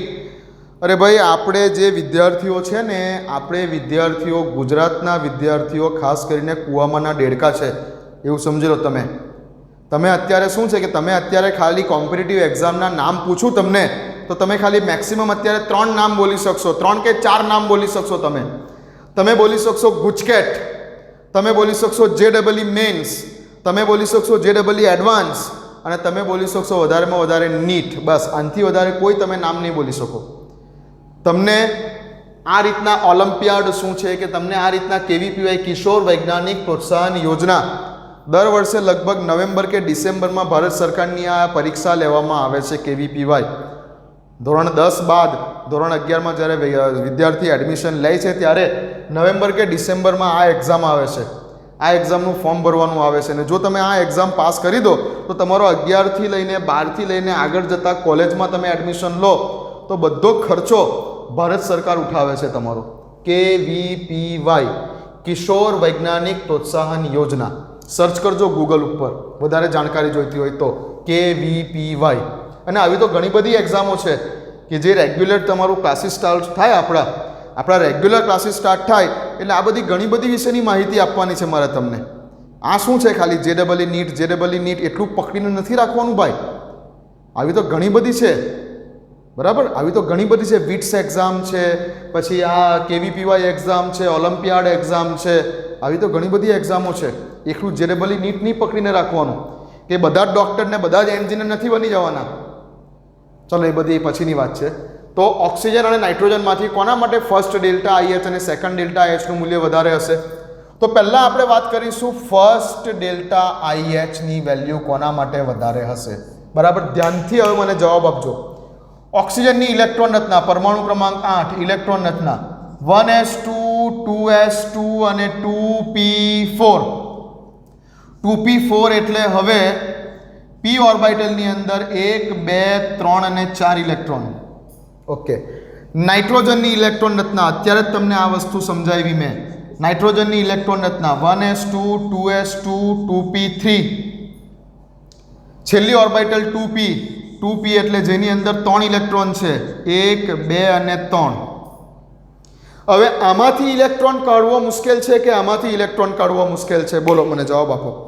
આ સંપૂર્ણપણે અડધી ભરાયેલી છે એટલે વિશેષપણે સ્થાયી છે. આમાંથી ઇલેક્ટ્રોન કાઢવો અઘરો છે. જ્યારે આમાંથી એક ઇલેક્ટ્રોન ઇઝીલી બહાર નીકળી શકે છે અને આમાંથી ઇલેક્ટ્રોન કાઢવાનું કામ મુશ્કેલ છે. આમાંથી ઇલેક્ટ્રોન કાઢવો હશે તો એ કામ મુશ્કેલ છે, કેમ કે આ કહેશે કે હું મસ્ત સ્ટેબલ છું, શું કામ મારી સ્ટેબિલિટી તોડો છો? તો આ સંપૂર્ણપણે અડધી ભરાયેલી છે. જ્યારે આ કેવું છે, આને કોઈ ફરક નહીં પડે એક ઇલેક્ટ્રોન ઓછો થઈ જશે તો આ જગ્યા ઉપર નાઇટ્રોજન માટેની ફર્સ્ટ ડેલ્ટા IH એટલે કે આયનીકરણ એન્થાલ્પી ઓક્સિજન કરતાં વધારે હશે. એ તો આપણે અત્યારે પણ જોયું. હા, બટ હવે વાત ચાલે છે અગત્યની કે what about second delta IH. હવે સમજો. હા, હવે સમજો સેકન્ડ ડેલ્ટા IH. હવે બરાબર સમજો. ચાલો, હવે માની લો કે બંનેમાંથી એક એક ઇલેક્ટ્રોન કાઢી નાખ્યો. સેકન્ડ ડેલ્ટા IHનું એટલે શું? ના સમજ પડે તો આની પહેલાંનો વિડીયો લેક્ચર નંબર 11 ફરી એકવાર જોઈ લો કે જેમાં સેકન્ડ ડેલ્ટા IH કોને કહેવાય. સેકન્ડ ડેલ્ટા IH એટલે કે ઓલરેડી એક ઇલેક્ટ્રોન નીકળી ગયેલો છે અને પછી બીજો ઇલેક્ટ્રોન કાઢવો છે. ઓલરેડી એક ઇલેક્ટ્રોન નીકળી ગયેલો છે અને પછી બીજો એક ઇલેક્ટ્રોન કાઢવો છે તો તેને સેકન્ડ ડેલ્ટા IH કહેવાય. ઓકે. તો હવે ઓલરેડી ઓક્સિજનમાંથી એક ઇલેક્ટ્રોન નીકળી ગયો. ઓકે, તો શું બાકી રહ્યું હવે ઓક્સિજનની ઇલેક્ટ્રોન રચનામાં? તો હવે ઓક્સિજનની ઇલેક્ટ્રોન રચનામાં 1s2 2s2 અને 2p એક ઇલેક્ટ્રોન નીકળી ગયો એટલે ઓક્સિજન પ્લસ બનશે ને? હા, ઓક્સિજન પ્લસ બનશે ને, એક ઇલેક્ટ્રોન નીકળી ગયો તો હવે શું બનશે? 2p3 બનશે. જ્યારે તટસ્થ ઓક્સિજન હતો તેની પાસે 8 ઇલેક્ટ્રોન હતા, પણ જ્યારે હવે ઓલરેડી એક ઇલેક્ટ્રોન નીકળી જ ગયેલો છે તો તે વખતે ઓક્સિજન ધન વિસ્ભારિત O+ બનશે અને હવે તેની પાસે આ કેટલા ટોટલ 2 ને 2 4 ને 3 7 ઇલેક્ટ્રોન બાકી રહેશે. અને હવે શું થશે તો કે હવે આ 2p ની અંદર કંઈક આવું છે, 1 2 અને 3. છેલ્લી ઓર્બિટલમાં 3 ઇલેક્ટ્રોન છે. ઓકે. નાઇટ્રોજનના કેસમાં જ્યારે ઓલરેડી નાઇટ્રોજન પાસેથી એક ઇલેક્ટ્રોન નીકળી જ ગયેલો છે તો આપણે તેની ઇલેક્ટ્રોન રચના શું લખી શકીએ? તો કે નાઇટ્રોજન પાસેથી જ્યારે ઓલરેડી પહેલી ઇલેક્ટ્રોન નીકળી જાય ત્યારે તેની ઇલેક્ટ્રોન રચના શું લખાય તો કે જ્યારે એક પણ ઇલેક્ટ્રોન નીકળ્યો નથી, નાઇટ્રોજન જ્યારે તટસ્થ પરમાણુ હતો ત્યારે નાઇટ્રોજન પાસે 7 ઇલેક્ટ્રોન હતા, પણ હવે કોઈ પણ રીતે એક ઇલેક્ટ્રોન કાઢી નાખ્યો તો નાઇટ્રોજનની ઉપર પ્લસ ચાર્જ આવી જાય અને હવે કેટલા ઇલેક્ટ્રોન બાકી રહે? 6. તો લખો અહીંયા હું 1s2 2s2 અને 2p2, 2 ને 2 4 ને 2 6. ઓલરેડી એક ઇલેક્ટ્રોન નીકળી ગયેલો છે. તો હવે છેલ્લી ઓર્બિટલ કઈ છે? 2p, અને જેમાં કેટલા ઇલેક્ટ્રોન છે? 2 ઇલેક્ટ્રોન છે, 1 અને 2. હવે બોલો. હવે તમારે બીજો ઇલેક્ટ્રોન બહાર કાઢવો છે. એક ઇલેક્ટ્રોન તો નીકળી ગયો, હવે તમારે આમાંથી એક ઇલેક્ટ્રોન બહાર કાઢવો છે જેને કહેવાશે સેકન્ડ ડેલ્ટા IH, અને હવે તમારે આમાંથી પણ એક ઇલેક્ટ્રોન કાઢવો છે, હજુ એક ઇલેક્ટ્રોન કાઢવો છે તો જેને બોલાશે સેકન્ડ ડેલ્ટા IH. તો હવે બોલો કે એક ઇલેક્ટ્રોન અહીંયાથી કાઢવો મુશ્કેલ છે કે એક ઇલેક્ટ્રોન અહીંયાથી કાઢવો મુશ્કેલ છે? હવે ઓક્સિજન પ્લસમાં કઈ પ્રણાલી આવી ગઈ? સંપૂર્ણપણે અડધી ભરાયેલી. બધામાં એક ઇલેક્ટ્રોન થઈ ગયા. આ બધામાં એક ઇલેક્ટ્રોન થઈ ગયા. હવે ઓક્સિજન પ્લસ આયન માટેની જે p ઓર્બિટલ છે એ સંપૂર્ણપણે અડધી ભરાયેલી છે, જોઈ શકો છો. અને સંપૂર્ણપણે અડધી ભરાયેલી ઓર્બિટલમાંથી એક ઇલેક્ટ્રોન કાઢવો મુશ્કેલ. જ્યારે અહીંયા નાઇટ્રોજન પ્લસ માટે સંપૂર્ણપણે અડધી ભરાયેલી નથી, તેનો એક ઇલેક્ટ્રોન સરળતાથી નીકળી શકે. તો હવે જ્યારે સેકન્ડ ડેલ્ટા IH ની વાત આવે ત્યારે ઓક્સિજન પ્લસ માટેની સેકન્ડ ડેલ્ટા IH નું મૂલ્ય નાઇટ્રોજન પ્લસ કરતા વધારે હશે. બોલો, સમજ પડે છે? ઓક્સિજન પ્લસ માટે બીજો એક ઇલેક્ટ્રોન કાઢવો હોય તો એને સેકન્ડ ડેલ્ટા IH કહેવાય. તો ઓક્સિજન પ્લસ માટે જ્યારે સેકન્ડ ડેલ્ટા IH ની વાત કરીએ ત્યારે આ મૂલ્ય નાઇટ્રોજન પ્લસ કરતાં વધારે હશે. બોલો, ક્લિયર છે? સમજ પડે છે? હા. તો નાઇટ્રોજન અને ઓક્સિજનની વાત કરીએ તો જ્યારે ફર્સ્ટ ડેલ્ટા IH ની વાત કરતા હતા, જ્યારે પહેલો ઇલેક્ટ્રોન બહાર કાઢવાની વાત કરતા હતા ત્યારે નાઇટ્રોજનની વેલ્યુ ઓક્સિજનની વેલ્યુ કરતાં વધારે હશે. પણ જ્યારે ઓલરેડી એક ઇલેક્ટ્રોન બહાર નીકળી ગયેલો છે અને બીજો ઇલેક્ટ્રોન બહાર કાઢવો છે બંનેમાંથી, ત્યારે તો આ કન્ડિશનની અંદર ઓક્સિજન પ્લસ માટેની ડેલ્ટા IH નાઇટ્રોજન પ્લસ માટેની ડેલ્ટા IH કરતાં વધારે હશે. સમજ પડે છે? અહીંયા 4 હતા અને અહીંયા 3 હતા, એટલે આ વધારે સ્ટેબલ હતું તો માટે આની વધારે. જ્યારે આ કેસમાં હવે અહીંયા 3 છે અને અહીંયા 2 છે તો આ વધારે સ્ટેબલ છે, માટે આની વેલ્યુ વધારે ને આની વેલ્યુ ઓછી. ક્લિયર? તો આ ટાઈપના ક્વેશ્ચન આવે કે જે તમારો રેન્ક નક્કી કરે એક્ઝામમાં. લખો.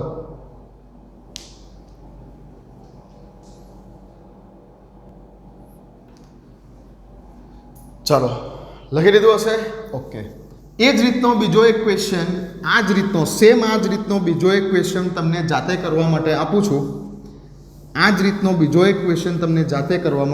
આના માટે બહુ તમારું જે માઇન્ડ છે ને એકદમ સ્ટેબલ હોવું જોઈએ. હા, આ બધા ક્વેશ્ચનને સમજવા માટે માઇન્ડ એકદમ સ્ટેબલ રાખીને વિચારજો તો જ જવાબ આવશે. મગજ એકદમ સ્થિર રાખીને વિચારવું પડશે. અને આ વિડીયો એકવાર જોવાથી નહીં આવડે, એકવાર 2 વાર તમારે જોવો પડશે.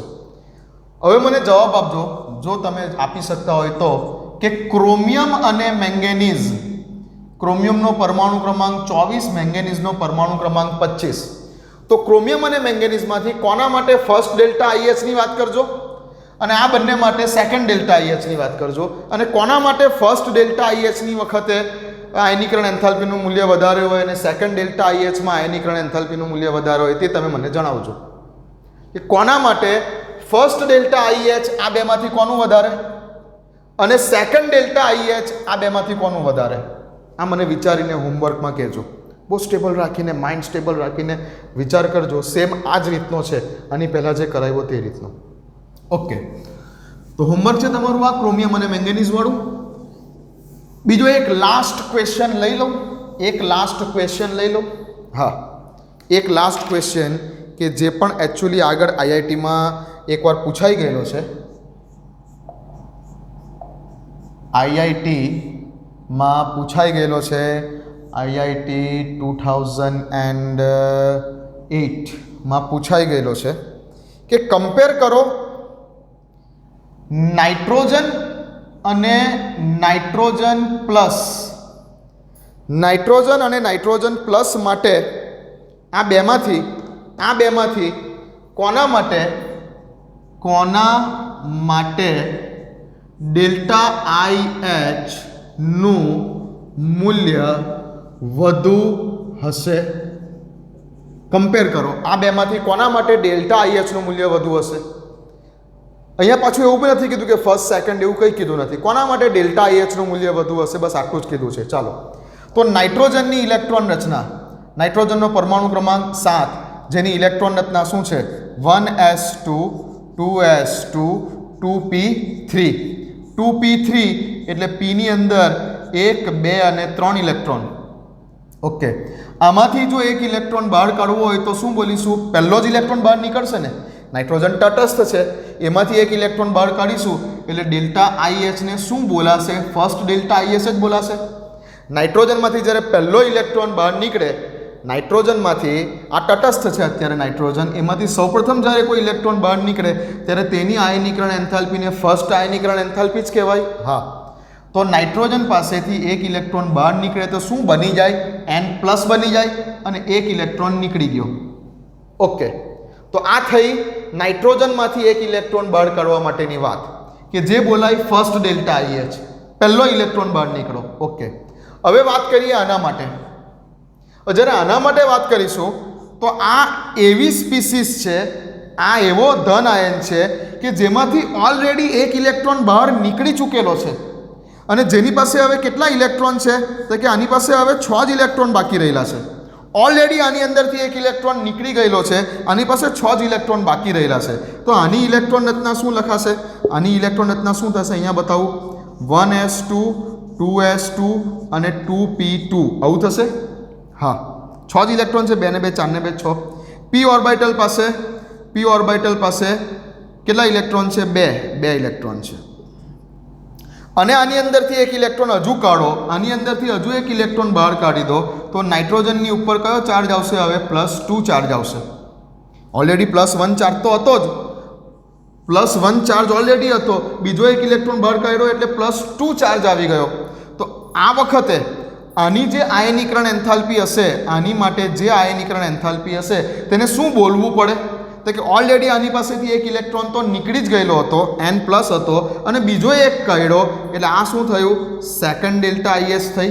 હા, તો હવે મને એ કહો કે આ ઇલેક્ટ્રોન કાઢવો અહીંયાથી મુશ્કેલ છે કે આ ઇલેક્ટ્રોન કાઢવો મુશ્કેલ છે? તો આ જગ્યા ઉપર પાછો પેલો લોજિક લગાવ્યું કે સર સંપૂર્ણપણે અડધી ભરાયેલી છે, સંપૂર્ણપણે અડધી ભરાયેલી છે એટલે વિશેષ પ્રમાણમાં સ્થાયી છે.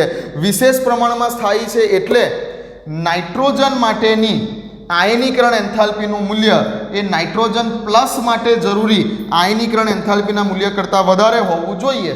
તમે જો આવું લોજિક લગાવતા હો કે અહીંયા સંપૂર્ણપણે અડધી ભરાયેલી છે એટલે વિશેષપણે સ્થાયી છે, અહીંયા સંપૂર્ણપણે અડધી ભરાયેલી નથી એટલે આ ઇલેક્ટ્રોન ઇઝીલી નીકળે અને આ ઇલેક્ટ્રોન જે છે તે બહાર કાઢવો મુશ્કેલ છે, માટે નાઇટ્રોજન માટેની આયોનાઇઝેશન એન્થાલ્પી નાઇટ્રોજન પ્લસ માટેની આયનીકરણ એન્થાલ્પી કરતાં વધારે હોવી જોઈએ. જો આવું લોજિક લગાવ્યું તો ખોટું, આવું લોજિક લગાવ્યું તો અહીંયા ખોટું. આ તમારો આન્સર રોંગ થઈ જશે. કેમ આવું? કેમ કે ગઈકાલે લેક્ચર નંબર 11માં સ્ટાર્ટિંગમાં જ કીધેલું હતું કે જ્યારે કોઈ સેમ તત્વની વાત ચાલતી હોય, જ્યારે કોઈ સેમ તત્વના પરમાણુની કે આયનની વાત ચાલતી હોય ત્યારે હંમેશા યાદ રાખો કે ફર્સ્ટ આયોનાઇઝેશન એન્થાલ્પી કરતાં સેકન્ડ આયોનાઇઝેશન એન્થાલ્પી અને સેકન્ડ આયોનાઇઝેશન એન્થાલ્પી કરતાં થર્ડ આયોનાઇઝેશન એન્થાલ્પીનું મૂલ્ય હંમેશા વધારે હોય છે. સેમ પરમાણુના સેમ આયનની વાત ચાલતી હોય ત્યારે. તો આ જગ્યા ઉપર જ્યારે તમે નાઇટ્રોજનમાંથી એક ઇલેક્ટ્રોન બહાર કાઢો છો અને N+ બનાવો છો તો એ તમારી ફર્સ્ટ ડેલ્ટા IH થઈ. અને હવે આ નાઇટ્રોજન પ્લસમાંથી જ્યારે બીજો ઇલેક્ટ્રોન બહાર નીકળે છે તો એ તમારી સેકન્ડ ડેલ્ટા IH થઈ ને. એલિમેન્ટ તો સેમ જ છે ને, તત્વ તો સેમ જ છે, નાઇટ્રોજન આ નાઇટ્રોજન આ તેનો N+ આયન. તો આ જ કેસની અંદર જ્યારે નાઇટ્રોજનમાંથી એક ઇલેક્ટ્રોન બહાર કાઢ્યો તે વખતે ફર્સ્ટ ડેલ્ટા IH તમે કીધી, અને હવે નાઇટ્રોજન પ્લસ લઈને જ્યારે બીજો ઇલેક્ટ્રોન બહાર કાઢ્યો ત્યારે તમે સેકન્ડ ડેલ્ટા IH બોલો છો. તો ફર્સ્ટ ડેલ્ટા IH કરતાં સેકન્ડ ડેલ્ટા IH વધારે જ હોય ને. હા, તો શું થશે? તો કે નાઇટ્રોજનમાંથી જ્યારે એક ઇલેક્ટ્રોન બહાર નીકળે અને નાઇટ્રોજન પ્લસ બને તો આ તમારી ફર્સ્ટ ડેલ્ટા IH થઈ. આના માટે જરૂરી ડેલ્ટા IH ને શું કહેવાય? First delta IH. અને નાઇટ્રોજન પ્લસમાંથી બીજો એક ઇલેક્ટ્રોન બહાર નીકળીને નાઇટ્રોજન +2 બને તો આના માટે જરૂરી ડેલ્ટા આઈએચ ને શું કહેવાય? Second delta IH. કદાચ બાય ચાન્સ હજુ એક ઇલેક્ટ્રોન બહાર કાઢી અને નાઇટ્રોજન +3 બનાવ્યું હોતે તો આના માટેની આ ડેલ્ટા આઈએચ ને શું કહેવાતે? Third delta આઈએચ. તો જ્યારે કોઈ સેમ એલિમેન્ટ હોય અને એમાંથી ક્રમશઃ એક એક ઇલેક્ટ્રોન બહાર નીકળે ત્યારે ફર્સ્ટ કરતાં સેકન્ડ વધારે અને સેકન્ડ કરતાં થર્ડ વધારે. ઓકે, તો આન્સર શું આવશે કે નાઇટ્રોજન અને નાઇટ્રોજન પ્લસ બેમાંથી કોના માટે ડેલ્ટા આઈએચની વેલ્યુ વધારે હશે? તો આન્સર હશે તમારો N+ માટે ડેલ્ટા આઈએચનું મૂલ્ય વધારે હશે. નાઇટ્રોજન કરતાં નાઇટ્રોજન પ્લસ માટેની ડેલ્ટા આઈએચની વેલ્યુ વધારે હશે. ક્લિયર? લખી લો, આ પણ ઇમ્પોર્ટન્ટ ક્વેશ્ચન છે, લખી લો. તો આયનીકરણ એન્થાલ્પી ઉપર આધારિત આ ટાઈપના ક્વેશ્ચન તમને એડવાન્સ JEE લેવલ ઉપર પૂછાઈ શકે છે. લખી લો.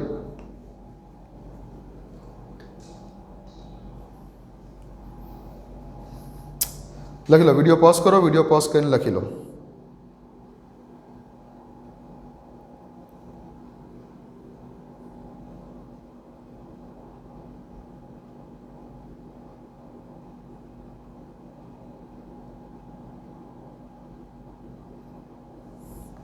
ઓકે ઓકે, ચાલો. તો બસ અહીંયા હતી આયનીકરણ એન્થાલ્પી ઉપર આધારિત આ ટાઈપના ક્વેશ્ચન સિવાય હવે કોઈ વધારાનો ક્વેશ્ચન તમને ગૂંચવી શકે એવો બાકી નથી રહ્યો.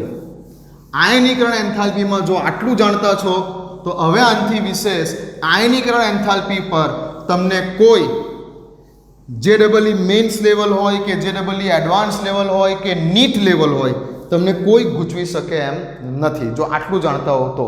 પણ ફરી બોલું છું, આ વિડીયો એકવાર જોવાથી કામ નહીં બને અને વારંવાર આ ટોપિકને વારંવાર રિવિઝનમાં લેવો પડશે તમારે. ઓકે, તો આવર્તની વાત તો પતી ગઈ બધી. એમાં શું હતા, જે કંઈ પણ એક્સેપ્શન કેસીસ હતા અને રીઝન સાથે વાત કરી દીધી.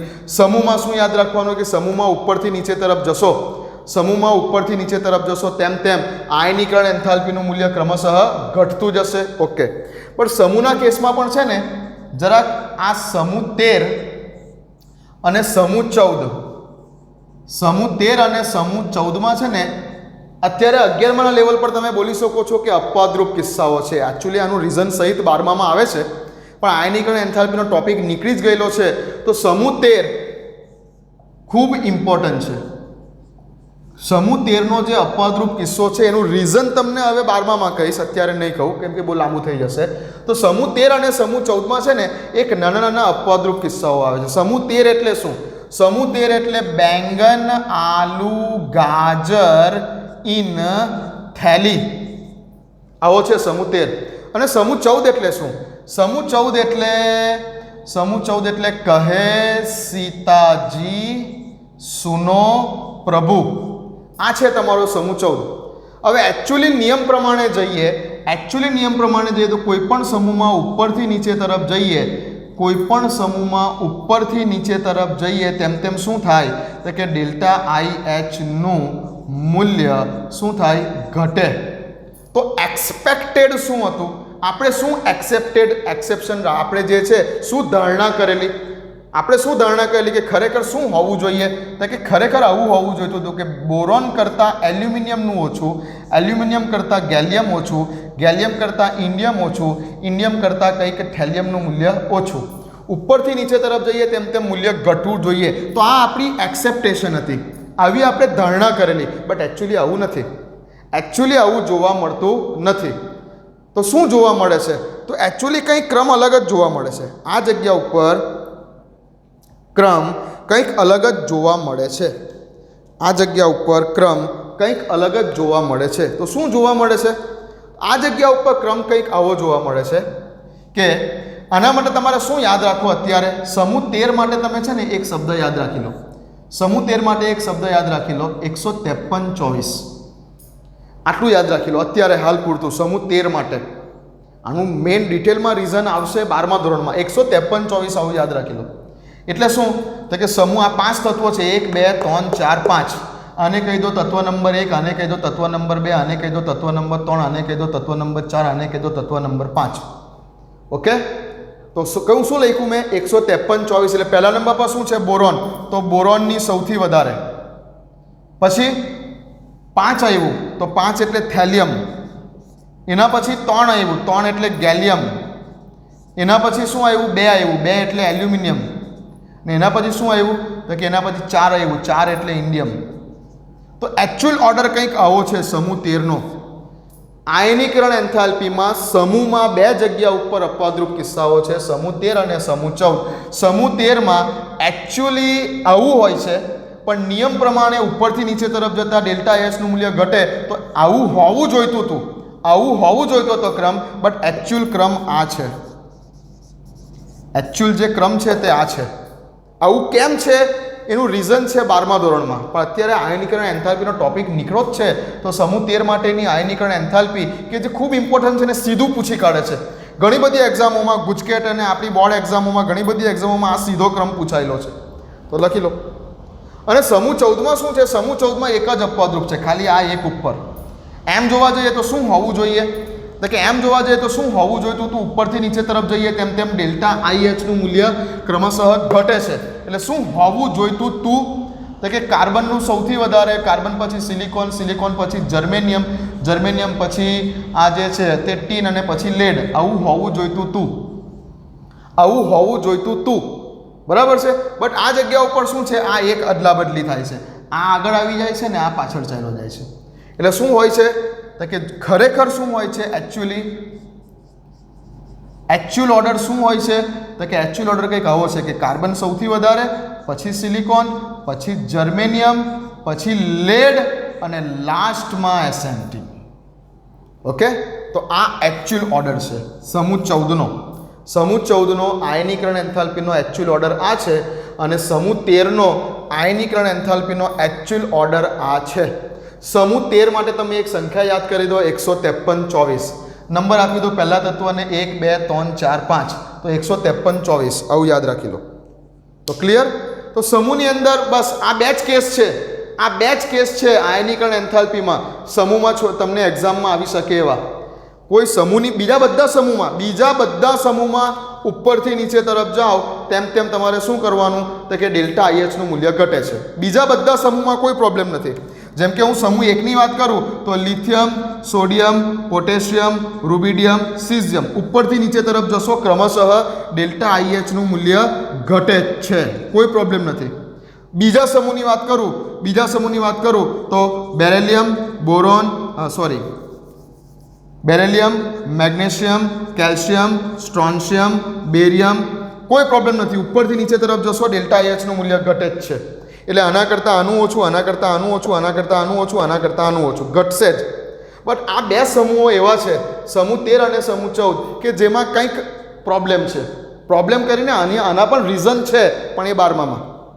ઓકે, તો સમૂહ 13 અને સમૂહ 14ને યાદ રાખી લેજો કે સમૂહ 14માં શું છે તો કે એક સ્ટેપની અદલા બદલી, જ્યારે અહીંયા સમૂહ 13 માટે આ સંખ્યા યાદ રાખજો 153 24 ને આ એકચ્યુઅલ ઓર્ડર. ઓકે, તો મળીએ, પ્રેક્ટિસ કરતા રહો. આયનીકરણ એન્થાલ્પી ટોપિક અહીંયા આપણે પૂરો કરીએ છીએ. હવે ચેપ્ટરમાં બીજા લાસ્ટ 2 ટોપિક બાકી છે, જે નેક્સ્ટ ટાઈમ શરૂ કરીશું.